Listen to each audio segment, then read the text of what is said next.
കറിയൊന്നുമില്ലാത്തപ്പോഴും വളരെ പെട്ടെന്നൊരു കറി ഉണ്ടാക്കേണ്ടി വരുമ്പോഴും നമുക്ക് തയ്യാറാക്കാൻ പറ്റിയൊരു കറിയാണ് തക്കാളി ഫ്രൈ. വളരെ കുറച്ച് ചേരുവ മാത്രം മതി ഇതിന്. വളരെ രുചികരമായ ഈ തക്കാളി ഫ്രൈ ചോറിൻ്റെ കൂടെയും ചപ്പാത്തിയുടെ കൂടെയും കഴിക്കാൻ നല്ലൊരു സൈഡ് ഡിഷാണ്. വീഡിയോയിലേക്ക് പോകുന്നതിന് മുമ്പ് ഈ വീഡിയോ കണ്ടുകൊണ്ടിരിക്കുമ്പോൾ നിങ്ങൾക്ക് ഇഷ്ടമാകുകയാണെങ്കിൽ ഒന്ന് ലൈക്ക് ചെയ്യണം കേട്ടോ. അപ്പോൾ dears, welcome to Thunder Kitchen recipes.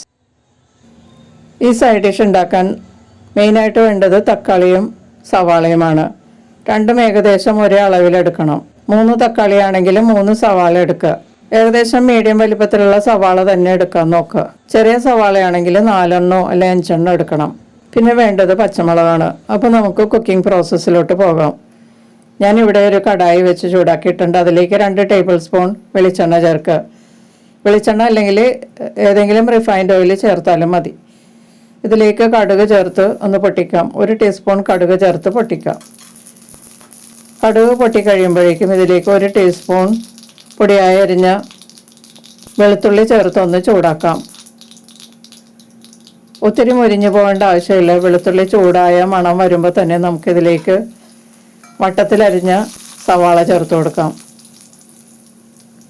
പൊടിയായൊന്നും അരിയേണ്ട ആവശ്യമില്ല. ഇതുപോലെ വട്ടത്തിലരിഞ്ഞെടുത്താൽ മതിയാകും. സവാള മുരിഞ്ഞു പോകേണ്ട ആവശ്യമില്ല. അതുകൊണ്ട് കുറച്ച് കട്ടിയിൽ സ്ലൈസ് ചെയ്യുകയാണെങ്കിൽ ഇത് നന്നായി ഒന്ന് വഴന്ന് കിട്ടും, മുരിഞ്ഞു പോകുകയില്ല. ഇനി ഇതിലേക്ക് ഒരു 3 പച്ചമുളക് 2ആയി കട്ട് ചെയ്ത് ചേർക്കാം. കുറച്ച് കറിവേപ്പിലയും കൂടി ഇതിലേക്ക് ചേർത്ത് കൊടുക്കാം. ഇനി ഇതെല്ലാം കൂടി ഒന്ന് വഴറ്റി കൊടുക്കാം.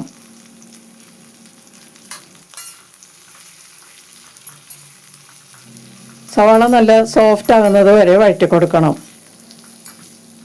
അപ്പോൾ സവാള പെട്ടെന്നൊന്ന് വഴന്ന് കിട്ടാൻ വേണ്ടിയിട്ട് ഇതിലേക്ക് കുറച്ച് ഉപ്പ് ചേർത്ത് കൊടുക്കാം. 1/4 ടീസ്പൂൺ ഉപ്പ് ഞാനിതിലേക്ക് ചേർക്കുന്നുണ്ട്. അപ്പോൾ നമ്മൾ അവസാനം ചേർക്കുമ്പോൾ ഇതനുസരിച്ച് വേണം ഉപ്പ് ചേർക്കാൻ കേട്ടോ. ഇനി നല്ലതുപോലെ വഴറ്റി കൊടുത്ത് സവാള ഒന്ന് സോഫ്റ്റ് ആകുന്നത് വരെ കുക്ക് ചെയ്യാം. ഇതിപ്പോൾ സവാളയൊക്കെ നല്ലതുപോലെ സോഫ്റ്റ് ആയിട്ടുണ്ട്. കണ്ടില്ലേ, നമ്മൾ ചേർത്ത സവാളയുടെ പകുതി അളവിലായിട്ടുണ്ട്. സവാളയൊക്കെ നല്ല കുഴഞ്ഞ രൂപത്തിലായിട്ടുണ്ട്. ഈ പാകത്തിലാണ് നമുക്ക് വേണ്ടത്. ഇനി ഇതിലേക്ക് തക്കാളി ചേർത്ത് കൊടുക്കാം. തക്കാളിയും ഇതുപോലെ കട്ടിയിൽ സ്ലൈസ് ചെയ്താണ് ചേർക്കേണ്ടത്, അല്ലെങ്കിൽ പെട്ടെന്ന് വെന്തുടഞ്ഞു പോകും. ഈ തക്കാളി ഫ്രൈ വെന്തുടഞ്ഞു പോകാൻ പാടില്ല. ഇനി ഇതിലേക്ക് കാശ്മീരി മുളക് പൊടി 2 ടീസ്പൂൺ ചേർക്കാം. 1/4 ടീസ്പൂൺ മഞ്ഞൾപ്പൊടിയും കൂടി ചേർക്കാം. 2 ടേബിൾ സ്പൂൺ ടൊമാറ്റോ സോസ് ചേർത്ത് കൊടുക്കാം. ഇനി ഇതിലേക്ക് ചേർക്കേണ്ട ആവശ്യത്തിനുള്ള ഉപ്പാണ്.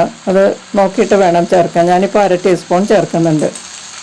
1/4 ടീസ്പൂൺ പഞ്ചസാരയും കൂടി ചേർക്കുന്നുണ്ട് കേട്ടോ. തക്കാളിയുടെ പുളി ഒന്ന് ബാലൻസ് ചെയ്യാനാണ്. നമ്മൾ ടൊമാറ്റോ കെച്ചപ്പ് ചേർക്കുകയാണെങ്കിൽ ഈ പഞ്ചസാര ചേർക്കേണ്ട ആവശ്യമില്ല. സോസിൻ്റെ മധുരം തന്നെ ഇതിന് മതിയാകും.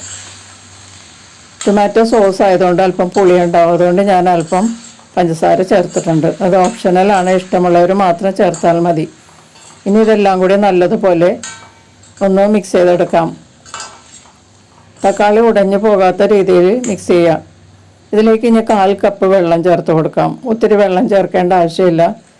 ഇത് കുറച്ച് സെമി ഗ്രേവി ആയിട്ടുള്ള ഒരു ഡിഷാണ്. അതുകൊണ്ട് ഒത്തിരി വെള്ളം ചേർത്താൽ വെള്ളം വറ്റുന്നത് വരെ കുക്ക് ചെയ്യേണ്ടി വരും. വെള്ളം വറ്റോളം നമ്മൾ കുക്ക് ചെയ്യുമ്പോൾ ഈ തക്കാളിയൊക്കെ വെന്തുടഞ്ഞു പോകും. തക്കാളി കഷ്ണങ്ങളൊക്കെ ഇതേപോലെ കാണത്തക്ക രീതിയിൽ വേണം ഇത് തയ്യാറാക്കി എടുക്കാനായിട്ട്. ഇപ്പോൾ വെള്ളമൊക്കെ വറ്റിയിട്ടുണ്ട്. തക്കാളിയൊക്കെ ആവശ്യത്തിന് വെന്തിട്ടുണ്ട്. ഈ സമയത്ത് ഉപ്പ് നോക്കിയിട്ട് പോരാത്ത ഉപ്പ് വേണമെങ്കിൽ ചേർത്ത് കൊടുക്കാം കേട്ടോ. ഇതിൽ ഉപ്പ് പാകമായതുകൊണ്ട് ഞാൻ ഉപ്പ് വീണ്ടും ചേർക്കുന്നില്ല. ഇനി ഇതിലേക്ക് 1/4 ടീസ്പൂൺ കുരുമുളക് പൊടി ഒന്ന് തൂവി ചേർത്ത് കൊടുക്കാം. കുരുമുളക് പൊടി തൂവിയതിന് ശേഷം ഒന്ന് മിക്സ് ചെയ്ത് കൊടുക്കാം. തക്കാളിയൊക്കെ നമുക്ക് കാണാൻ പാകത്തിൽ ഉടയാത്ത രീതിയിൽ വേണം ഇത് കുക്ക് ചെയ്തെടുക്കാൻ. ഇപ്പോൾ ഇത് കറക്റ്റായിട്ട് റെഡി ആയിട്ടുണ്ട്. നമുക്ക് വേണമെങ്കിൽ കുറച്ച് മല്ലിയില ഇപ്പോൾ ചേർത്ത് കൊടുക്കാം കേട്ടോ. ഞാനിപ്പോൾ മല്ലിയില ചേർക്കുന്നില്ല. നമുക്കിതൊരു സെർവിങ് ഡിഷിലോട്ട് മാറ്റാം. തക്കാളി കഷ്ണങ്ങളൊക്കെ നമുക്ക് കാണാം ഇതിനകത്ത്. കുറച്ചൊക്കെ നമുക്ക് വെന്തുടഞ്ഞാലും കുഴപ്പമില്ല, എന്നാലും കഷ്ണങ്ങൾ കൂടുതലായിട്ട് കാണണം. കുറച്ചൊക്കെ തക്കാളി കഷ്ണങ്ങൾ ഉടഞ്ഞു പോയാലും കുഴപ്പമില്ല. അപ്പോൾ അത് ഗ്രേവിയിൽ ചേർന്നോളും. അപ്പോൾ നല്ല കുറുകിയ ഗ്രേവി ആയിരിക്കും. റെസ്റ്റോറൻറ്റുകളിലൊക്കെ തയ്യാറാക്കുമ്പോൾ ഇതുപോലെയാണ് തയ്യാറാക്കുന്നത്. തക്കാളി കഷ്ണങ്ങളൊക്കെ ഉടഞ്ഞു പോകാത്ത രീതിയിൽ നമുക്ക് വേണമെങ്കിൽ വീട്ടിൽ ചെറിയ കഷ്ണങ്ങളാക്കി അരിഞ്ഞിട്ട് നന്നായിട്ട് ഉടച്ചൊക്കെ എടുക്കാം. നല്ല കുറുകിയ രൂപത്തിൽ ഉണ്ടാക്കാം. അപ്പോൾ അത് ചോറിൽ നമുക്ക് കുഴച്ച് കഴിക്കുകയും ചെയ്യാം. ചപ്പാത്തിയുടെ കൂടെയും കഴിക്കാനൊക്കെ വളരെ നല്ലതാണ്.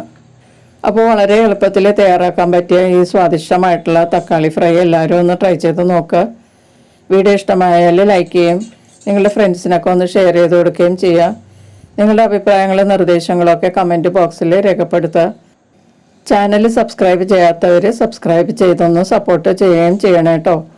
അപ്പോൾ നമുക്ക് മറ്റൊരു റെസിപ്പിയുമായി വീണ്ടും കാണാം. താങ്ക്